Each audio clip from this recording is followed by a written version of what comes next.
मैं चाहता हूं कि इस वीडियो के अंत तक आप अपनी मन पसंदीदा पॉलिटिकल पार्टी को भूल जाएं।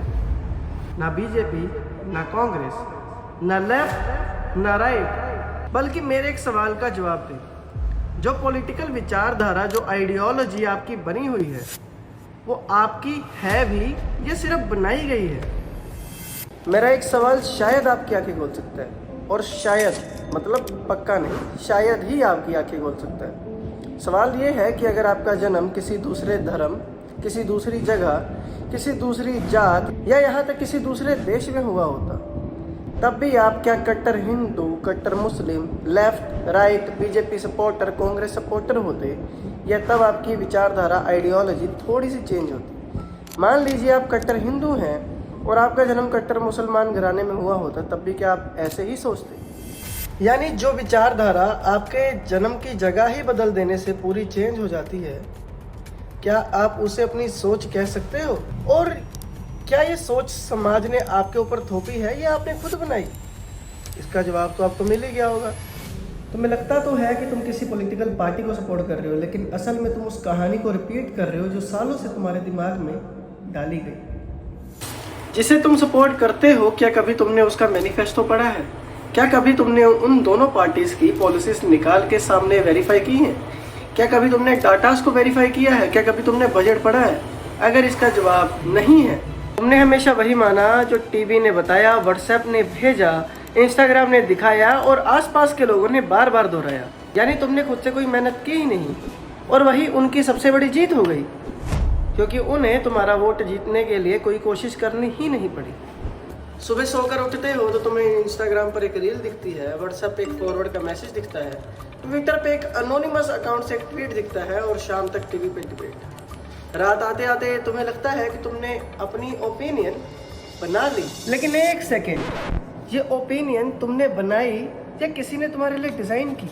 पॉलिटिक्स में इलेक्शन सिर्फ वोट से नहीं जीते जाते। सबसे पहले जीता जाता है तुम्हारा अटेंशन, फिर जीता जाता है तुम्हारा ट्रस्ट, और फिर जीती जाती है तुम्हारी सोच। इस पूरे प्रोसेस को कहा जाता है नरेटिव बिल्डिंग, जहां तुम्हें बता दिया जाता है कि हीरो कौन है, विलन कौन है, किस बात पे गुस्सा होना है, किस बात पे शांत रहना है, और धीरे धीरे तुम फैक्ट्स नहीं देखते, बल्कि तुम अपनी ही कहानी को डिफेंड करने लग जाते हो। और वहीं से गेम शुरू होता है स्पिन डॉक्टरिंग का। मैं तुम्हें मैनिपुलेट कर सकता हूँ, और शायद मैं तुम्हें मैनिपुलेट कर भी रहा हूँ।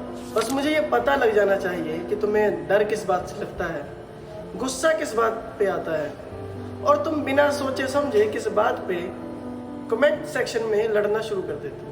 उसके बाद मैं तुम्हें फैक्ट्स नहीं दिखाऊंगा, मैं वही दिखाऊंगा जो तुम देखना चाहते हो। एक दिन जात, दूसरे दिन धर्म, एक दिन राष्ट्रवाद, मैं वही दिखाऊंगा जिस पे आप रिएक्ट करते हो, क्योंकि रिएक्ट करने के बाद में लॉजिकल थिंकिंग अपने आप बंद हो जाती है।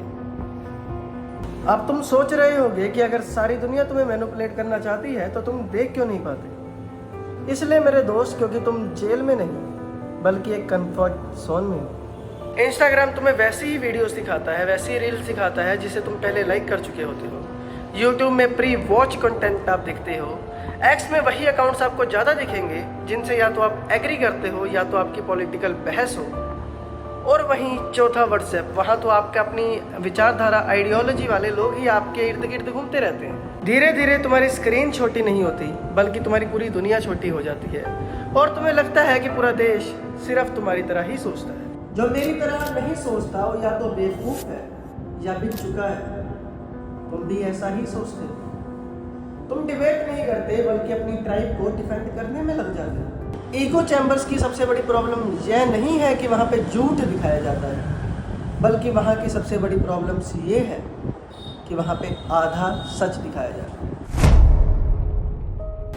यानी दूसरे हिस्से का सच तुम्हें बिल्कुल भी दिखाया ही नहीं जाता। अब तुम वीडियो के इस मोड़ तक आ ही गए हो तो पक्का सोच रहे होगे कि करना क्या चाहिए। पार्टी बदलनी चाहिए? नहीं। विचारधारा बदलनी चाहिए? नहीं। लेकिन अपना जो दिमाग है उसको परमानेंटली लीज पर किसी भी पार्टी को मत दो।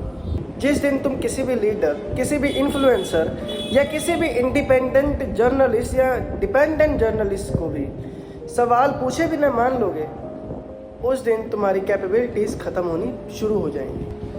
याद रखना, पॉलिटिकल पार्टीज बदलती रहती हैं, नरेटिव्स बदलते रहते हैं, ट्रेंडिंग हैशटैग्स बदलते रहते हैं, लेकिन एक चीज़ कभी नहीं बदलती कि मैनिपुलेशन को तुम्हारी परमिशन की ज़रूरत पड़ती है। और वो परमिशन तुम तब देते हो जब तुम उन्हें सवाल पूछना बंद कर देते हो। मुझ पर भी अंधा विश्वास मत करना, किसी पर भी अंधा विश्वास मत करना।